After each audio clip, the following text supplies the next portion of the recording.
Hi friends, ఇదైతే morning 6:30 అట్లా అవుతుందండి. సో ఇదైతే గురువారం రోజు వ్లాగ్.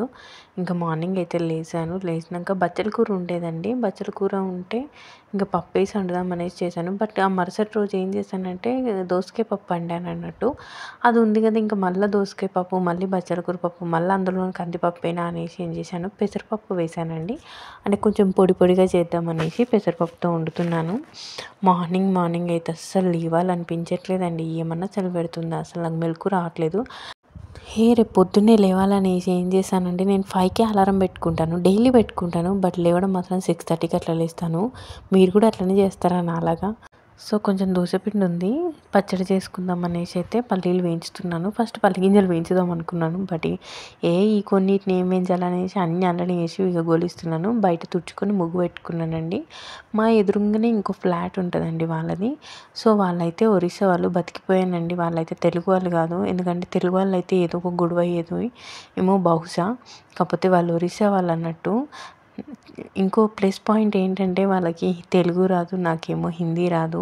హిందీ రాదు కానీ అర్థమవుతుందండి, అంటే వాళ్ళు మాట్లాడే భాష అర్థమవుతుంది. బట్ నాకు మళ్ళీ రిప్లై ఏమి ఇవ్వాలో తెలీదు. అంటే హిందీ రాక ఇంకా నేను ఇంగ్లీష్లో అచ్చిరాని హిందీలో వాళ్ళకి ఆన్సర్స్ చెప్తూ ఉంటాను. కాకపోతే ఆంటీ వాళ్ళు బాగా మాట్లాడతారండి. ఆమె అయితే ఒకటే అంటది, రాదు అనుకోవద్దు, నువ్వు మాట్లాడుతూ ఉంటే వస్తుంది అనేసి అంటది. ఈలోపు మా రుద్రాంశని అయితే లేపి స్కూల్కి అయితే రెడీ చేశానండి. ఇంకా దోశలు వేద్దామనేసి వేస్తున్నాను. ఆయనకి ఇక్కడ ఒకటి ఏంటంటే, వాడు ఎప్పుడు కానీ టెడ్డీ బేర్ దోశ, అంటే టెడ్డీ బేర్తో షేప్లో దోశ వేయమని చెప్తాడు అన్నట్టు. నాకు అప్పట్లో గంటెతో వేసేదాన్ని. బట్ ఇది ఒకటి కొనుక్కొచ్చానండి, చూడండి ఎట్లా వేసాను. ఇంక నేను ఏం వేస్తున్నా అర్థం కాక మొత్తం సర్కిల్ చేసేసాను. అట్లా వాడి షేప్స్ ఒక్కసారి ఏదో పోనీలే అని చేసి ఇచ్చినందుకు ఇంకా అదే పట్టుకొని ఉంటాడండి.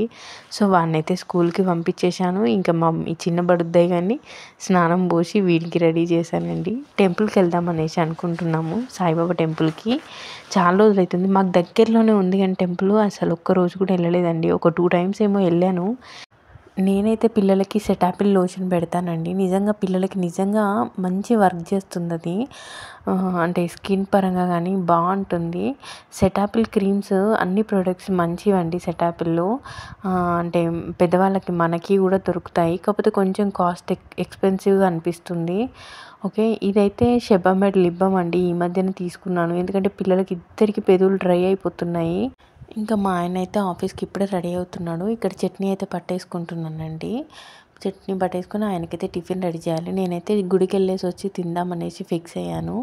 అండ్ ఇక్కడ మా ఆయనకైతే ఒక లవ్ సింబల్లో దోశ వేసి చూపిద్దాం అనుకున్నాను. బట్ అది చూడండి ఇరిగిపోయింది. బాణం గుర్తు, మీరు ఏమంటారు దాన్ని, కానీ మేము చిన్నప్పుడైతే దాన్ని బాణం గుర్తు నేను అనేవాళ్ళం అన్నట్టు. సో ఇక్కడ స్నానం చేసి పూజ అయితే చేసుకున్నాను. ఫైనల్గా టెంపుల్కి వెళ్ళడానికి రెడీ అయ్యాము. సో టెంపుల్లో ఇట్లుందన్నట్టు. ఇంకా అన్నం కూడా అక్కడే తిన్నామండి. అంటే అన్నదానం చేస్తారంటే every Thursday. So thank you.